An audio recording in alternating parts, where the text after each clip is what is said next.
Assalamualaikum warahmatullahi wabarakatuh. Selamat pagi menjelang siang untuk seluruh peserta didik SMA Negeri 1 Pabuaran. Kali ini ketemu lagi dengan Bapak di pelajaran Bahasa Indonesia kelas 12. Nah, untuk pertemuan kali ini kita akan membahas materinya itu tentang isi dan sistematika surat lamaran pekerjaan. Pertemuan sebelumnya kita sudah membahas tentang pengertian dan jenis surat lamaran. Ya, tentu kalian masih ingat materi yang pertemuan sebelumnya, apa itu surat lamaran pekerjaan, kemudian jenis surat lamaran pekerjaan, itu apa saja. Ini sudah dibahas di pertemuan sebelumnya. Nah, pada pertemuan kali ini kita akan membahas tentang isi dan sistematika. Ya, apa saja sih atau sistematikanya seperti apa dalam membuat surat lamaran pekerjaan? Mari kita pelajari di pertemuan hari ini.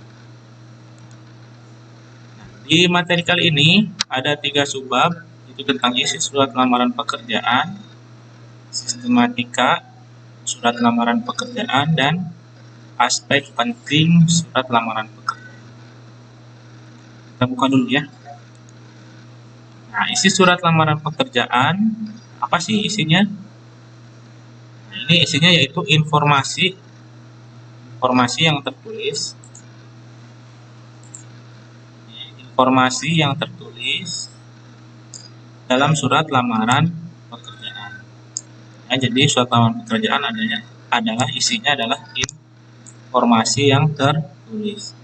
Kemudian surat lamaran pekerjaan berisi, isinya permohonan seorang pelamar bekerja agar diterima di tempat bekerja. Nah, isinya adalah, kata kuncinya adalah permohonan. Permohonan apa? Yaitu permohonan untuk mendapatkan pekerjaan di tempat yang dilamar. Kemudian sistematikanya, yang pertama, dalam surat lamaran pekerjaan ini ada tempat dan tanggal. Yang pertama adalah tempat dan tanggal pembuatan surat. Ini harus ada. Nanti kita lihat contohnya. Yang kedua harus ada lampiran surat. Yang ketiga ada nama, alamat, serta tujuan. Tujuan mau kemana surat lamaran tersebut ditujukan. Yang keempat ada salam pembuka. Yang kelima ada pembuka surat. Yang keenam ada isi surat. Yang ketujuh ada penutup surat. Dan yang kedelapan ada salam penutup, tanda tangan, dan nama terang. Nah, ini sistematika dari nomor 1 sampai dengan nomor 8 secara berurut. Ini harus ada di dalam surat lamaran pekerjaan. Kita lihat contohnya ya. Yang pertama, ini harus ada, jadi yang pertama adalah ada ya, tempat dan tanggal surat pembuatan. Nah, ini tanggal ya. Ini adalah tanggal dan tempat pembuatan surat. Adanya di pojok kanan posisinya. Ingat penulisan tanggal harus seperti ini ya. Jakarta, Y-nya huruf besar, kapital, koma, 4 November 2008. Ini tanggal dan tempat dibuatnya surat. Penulisannya seperti ini.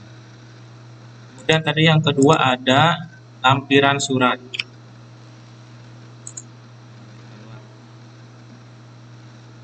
Di sini harusnya ada di sini. Perihal. Di sini harus ada perihal dan lampiran. Kemudian yang ketiga ada nama dan alamat surat tujuan. Contohnya yang ini. Ditujukannya ke siapa? Yang terhormat pimpinan Personalia PT Jaya Sentosa di Jakarta. Ya, ini alamat tujuan. Kemudian ada salam pembuka. Nah, ini salam pembuka. Saya yang bertanda tangan di bawah ini. Ini contoh salam pembuka. Kemudian ada pembuka surat. Isi surat, penutup surat. Pembuka surat. Saya bertanda di bawah ini nama, tanggal lahir, jenis kelamin, agama, pendidikan, alamat, telepon atau HP. Ini isi surat. Kemudian dengan ini menyampaikan, ini masih isi surat ya. Ini contoh surat lamaran pekerjaan yang dipisah dengan riwayat hidup atau kurikulum vitae. Ini masih isi surat. Dengan ini menyampaikan permohonan pada Bapak Ibu agar kiranya dapat yang menjadi pegawai. Ya, sebagai pertimbangan saya lampirkan 1, 2 sampai dengan 5. Ini masih isi surat. Kemudian ada penutup surat. Ini contohnya penutup surat. Ya. Demikian permohonan ini disampaikan. Besar harapan saya kiranya Bapak atau Ibu dapat mempertimbangkan. Sebelum dan sesudahnya saya ucapkan terima kasih. Ini bagian penutup surat. Dan yang terakhir ada salam penutup, tanda tangan dan nama terang. Ya, salam penutup ini, salam penutup hormat saya. Tanda tangan dan nama terang atau nama jelas atau nama panjang. Ya, jadi ada 8 sistematika untuk menulis surat lamaran pekerjaan. Kemudian yang terakhir, apa saja sih aspek yang harus diperhatikan dalam membuat surat lamaran pekerjaan? Aspek-aspek penting yang harus ada dalam surat lamaran pekerjaan, ya, harus ada pernyataan umum, argumentasi, ini harus ada. Kemudian pernyataan umum berfungsi sebagai informasi awal terkait dengan pekerjaan yang akan dilakukan. Sementara itu argumentasi berfungsi menguatkan pernyataan.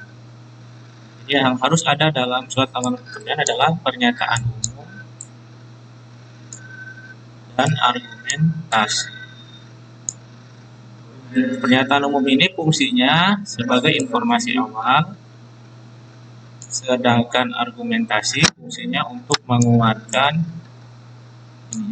pernyataan umum. Contoh yang tadi, mana yang termasuk argumentasi dan pernyataan umum? Coba kita lihat. Di dalam surat lamaran yang ini, masuk ke dalam pernyataan umum adalah ini. Ya, dari sini sampai dengan sini. Ini termasuk pernyataan umum, isinya informasi awal mengenai diri pribadi. Sedangkan argumentasi adalah ini. Sebagai bahan pertimbangan, bersama ini saya lampirkan fotokopi pas foto, kemudian fotokopi mencari kerja, keterangan kesehatan, keterangan rawan. Nah, ini argumentasi ya, untuk menguatkan ini informasi awal ini. Tujuannya apa? Agar argumentasi ini menguatkan agar kita bisa diterima di tempat pekerjaan tersebut. Aspek yang harus diperhatikan berarti ada 2. Yang pertama adalah pernyataan umum, yang kedua adalah argumentasi.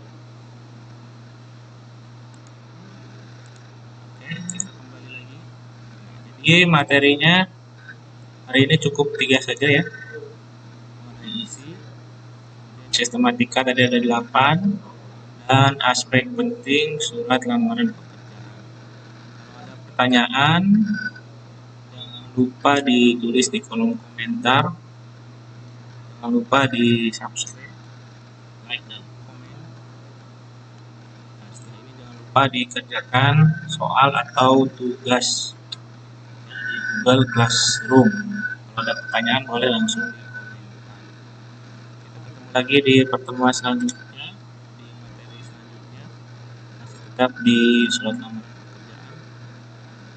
Terima kasih. Assalamualaikum warahmatullahi